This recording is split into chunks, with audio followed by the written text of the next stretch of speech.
Este programa es presentado por English Spot, Teaching the Future. y Camerino, Professional Makeup. Te invitamos a visitar el Fashion Showroom y Boutique Araveney, donde encontrarás la maravillosa ropa y accesorios que luzco en este programa.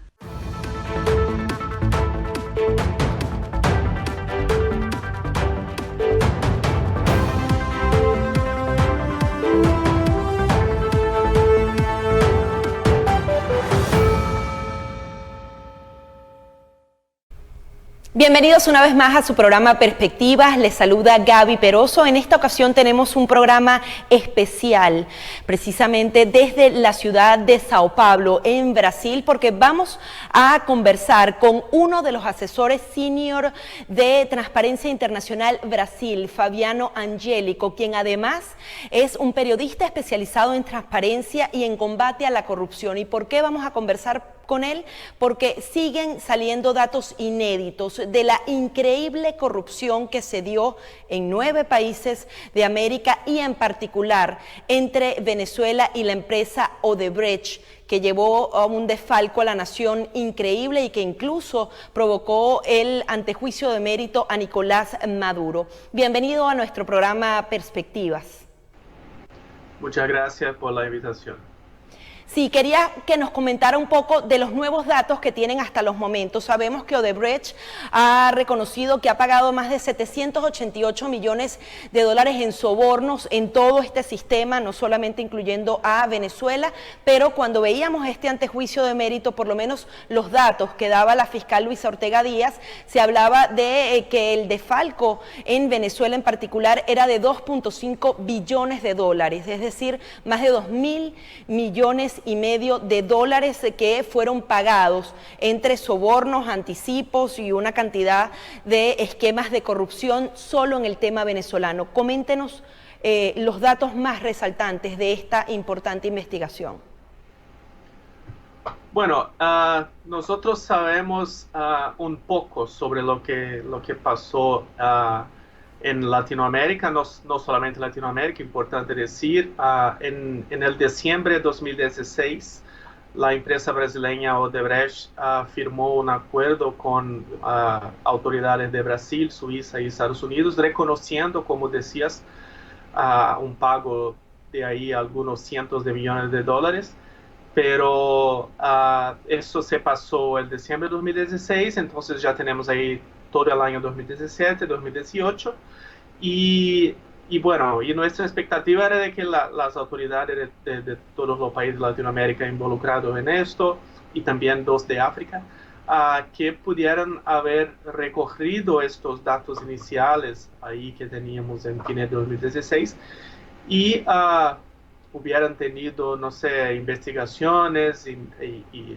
interrogatorios, y, o sea, la Fiscalía, los ministerios públicos, las autoridades de investigación tenían ya alguna información, y lo ideal era que avanzaran las investigaciones, pero no hemos tenido mucha información de ello, hay muchas cosas bajo secreto. Entonces lo que decidió Transparencia Internacional acá en Brasil fue iniciar una investigación periodística, buscando datos, información sobre cooperación internacional, y lo que hemos encontrado es que hay muy poca investigación de distintos países de Latinoamérica en relación a los casos específicamente de Odebrecht y otra construcción brasileña, en especial por los números de pedidos de cooperación internacional. Y lo más interesante es que el país que hizo más pedidos de información a las autoridades de Brasil, que fue Perú, fue el país lo que más avanzó. Entonces, aparentemente, los distintos países de Latinoamérica, quizás con excepción de Perú, ha acontecido poca investigación por parte de las autoridades nacionales, aparentemente. Ahora, ¿usted cree que justamente ese poco interés es para proteger a esos altos funcionarios? Porque justamente usted destacaba en este informe cómo esta gran corrupción beneficia a unos pocos y daña a la mayoría. Justamente ellos tratando de protegerse, a pesar de que no son los mismos actores, el poder trata de proteger al poder. Exactamente, exactamente. Ese es un tema interesante porque la gente en general suele entender la corrupción muchas veces como la corrupción que en Transparencia Internacional llamamos de pequeña corrupción, que es el soborno para la policía de la esquina, las cosas pequeñas. Pero hay un fenómeno que se llama gran corrupción, que es este fenómeno que hemos aprendido y hemos visto, por ejemplo, en el caso Odebrecht en América Latina. ¿Y qué es la diferencia? Es que no estamos hablando de poca plata o de un bajo monto de dinero, estamos hablando de mucho dinero, estamos hablando de altos niveles de poder económico y político, y son esquemas que benefician a muy pocos y daña a muchos por el tema de los derechos, porque hay obras que no son necesarias, hay adictivos muy altos y las políticas públicas que los gobiernos deberían entregar a los ciudadanos no ocurren porque la plata se va a otra parte, porque las políticas públicas son diseñadas de una manera que no se consideran el interés público más general. Entonces, esta es la mala corrupción. Y una vez que involucra altos niveles de poder, es muy difícil de investigar. Porque muchas veces los ministerios públicos, las investigaciones, los fiscales, las autoridades que deberían investigar, encuentran muchos obstáculos porque hay mucha gente de mucho poder involucrado y las instituciones en Latinoamérica muchas veces no tienen mucha autonomía, independencia, no, los profesionales desafortunadamente no están bien entrenados, bien equipados para hacer técnicas de investigación más modernas. Entonces, el resultado es en general impunidad, desafortunadamente. Queríamos hablar específicamente del tema venezolano. Dentro de la investigación que ustedes han estado desarrollando, se habla que Diosdado Cabello, como vicepresidente del Partido Unido, Socialista Unido de Venezuela, recibió solo él $100 millones. Coméntanos cómo, para qué recibió este dinero este funcionario. Mira, nosotros estamos acá en Brasil y hicimos esta investigación leyendo los documentos que están disponibles en los sitios web oficiales del Ministerio Público de Brasil, de las Cortes de Justicia de Brasil, y también con entrevistas a autoridades brasileñas, fiscales brasileñas. Entonces yo no puedo mencionar y comentar casos específicos de un país o otro. Lo que sí puedo decir es que el esquema que se pasó en los distintos países de Latinoamérica, y claro, Venezuela está incluido, es un esquema muy, muy parecido y en todas las partes. Lo que se pasaba era que las empresas de construcción brasileña, y interesante mencionar, se conoce de Odebrecht, se habla mucho de Odebrecht en Brasil, en el exterior, en todo el mundo, pero hay otras también empresas de construcción brasileña involucradas en este caso. Pero de todas maneras, ¿cómo era el esquema? El esquema era muy, muy parecido en los distintos países. Las empresas de construcción brasileñas se acercaban de distintas empresas y personas, políticos y funcionarios públicos de alto nivel en distintos países y ofrecían algunas ventajas a cambio de ganar licitaciones públicas, obras públicas. ¿Esas ventajas se traducen en sobornos específicamente?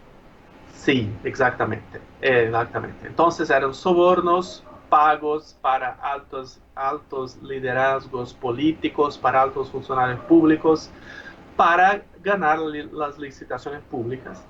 Y así que se ganaban las licitaciones públicas, los gobiernos de distintos países brindaban a las empresas de construcción civil brasileñas los contratos. Sí se empezaban las obras, pero había muchos adictivos, o sea, una obra que iba a costar 100, al final se costaba 500 porque se emitían aditivos en la obra y al final costaba mucho. Algunas obras sí salieron, otras ni siquiera se terminaron. Entonces, en resumen, Esto era el esquema. Y muchas veces se involucraba también, inclusive el Banco de Desarrollo brasileño, que brindaba préstamos de dinero a los gobiernos de Latinoamérica para que contrataran las empresas brasileñas los servicios brasileños. Entonces, era un esquema muy bien hecho, muy bien diseñado, pero claro, contaba con el apoyo de actores locales, de políticos de los países, de empresas también de los distintos países. Y es esto que necesitamos todavía entender con más detalles: quién eran las personas, cuánto exactamente recibieron. Estos son los detalles que hay que avanzar, pero el diseño general del esquema ya se conoce. También no solamente se trataba del soborno directo a quien estuviera gobernando, también hubo financiamiento directo a campañas presidenciales en toda Latinoamérica. Exactamente. Y esto es un tema muy interesante e importante para mencionarnos. En general, la gente entiende la corrupción como esto, que alguien paga, alguien toma la plata y pone en su bolsillo y le compra un yacht, y le compra una mansión y una vivienda de lujo y todo eso, y joyas. Pero la corrupción no es solamente para una persona natural, una persona física, comprar bienes de lujo, cosas así. La corrupción también, la plata de la corrupción, el dinero de la corrupción, también se utiliza para otros fines. Y este esquema que yo mencionaba, de las contrataciones de obras públicas, de empresas brasileñas, de gobierno de Latinoamérica, sí también había esta rama, digamos, de financiación de campaña. O sea, lo que los brasileños muchas veces ofrecían también en los distintos países de Latinoamérica era la expertise de campañas electorales. Y la expertise no solamente de fondos, o sea, de dinero para la campaña electoral, pero también inclusive de comunicación política. Entonces, había expertos brasileños de comunicación política, de marketing político, que también han trabajado en campañas políticas en distintos países de Latinoamérica como parte de ese esquema. Y ellos eran pagados con dinero de corrupción. Entonces, sí, también involucraba campañas políticas.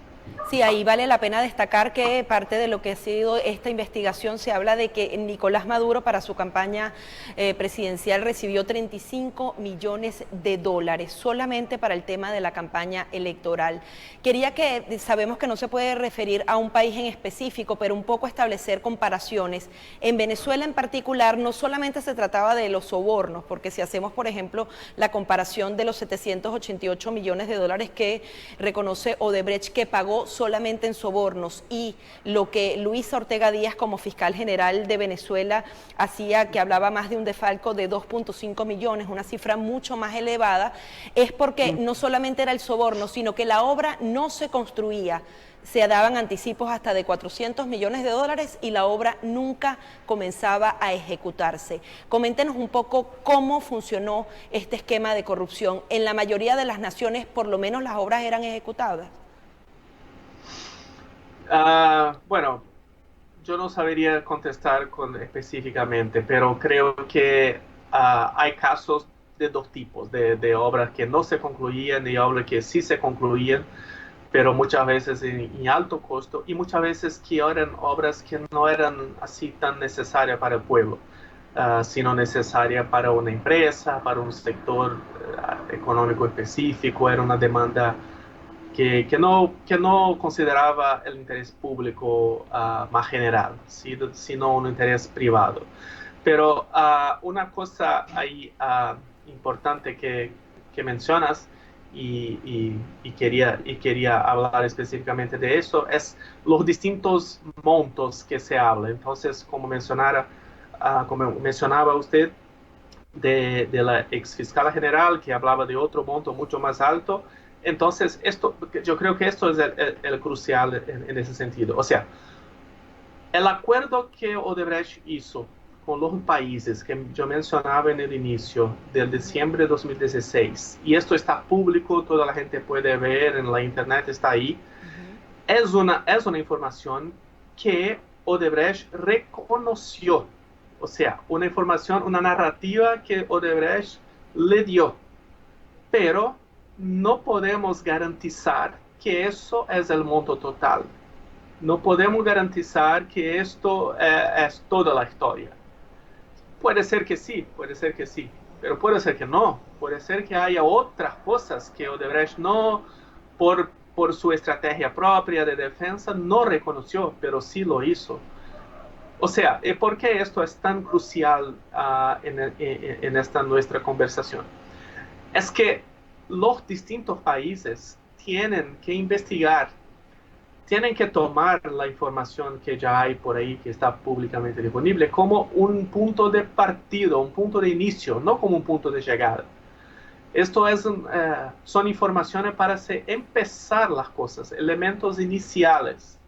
O sea, yo creo que el punto más importante que estamos trayendo y difundiendo con este estudio es de tan poca investigación propia de los distintos países. O sea, y muchas veces los ministerios públicos de distintos países mencionaban que habían dificultad de recibir información de Brasil y todo eso, pero el punto es que los distintos países tienen que empezar sus investigaciones y ya hay información ahí públicamente disponible para dónde empezar. Entonces yo creo que eso es el punto más crucial de esta conversación.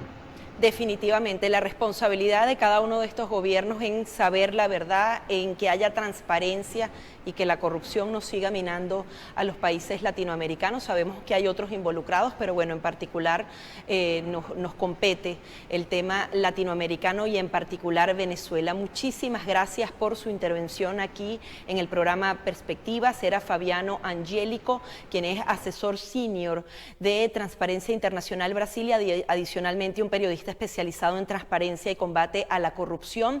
Un caso que va a ser muy importante para el tema de la transición. Sabemos que Nicolás Maduro ha sido acusado de diversos delitos de lesa humanidad, pero vale la pena destacar que él era canciller de Hugo Chávez Frías cuando estaba en el poder, justamente cuando esta trama de corrupción estaba en su auge máximo. Habían 13 obras que fueron entregadas, 13 obras que nunca se concluyeron y se pagaron más de 2.5 billones de dólares a esta empresa en particular. Imagínense todas las demás que también recibieron este tipo de beneficios, y hay una responsabilidad directa como canciller de Nicolás Maduro en este esquema de corrupción. O sea, no se trata que él formaba parte de un gobierno corrupto. Él firmó muchísimos de esos puntos de cuenta, así como también hay una incidencia directa de Diosdado Cabello, quien fue gobernador del estado Miranda, y se dice que solamente él recibió 100 millones de dólares. Así que vamos a estar muy pendientes y confiamos en que la justicia, cuando llegue a Venezuela, pueda destapar toda esta gran investigación, tal y como lo señalaba el señor Angélico desde Sao Paulo, Brasil, para que se conozca la verdad y la corrupción cese en nuestra región. Así despedimos nuestro programa Perspectivas. Este programa es presentado por English Spot, Teaching the Future. y Camerino, Professional Makeup. Te invitamos a visitar el Fashion Showroom y Boutique Araveney, donde encontrarás la maravillosa ropa y accesorios que luzco en este programa.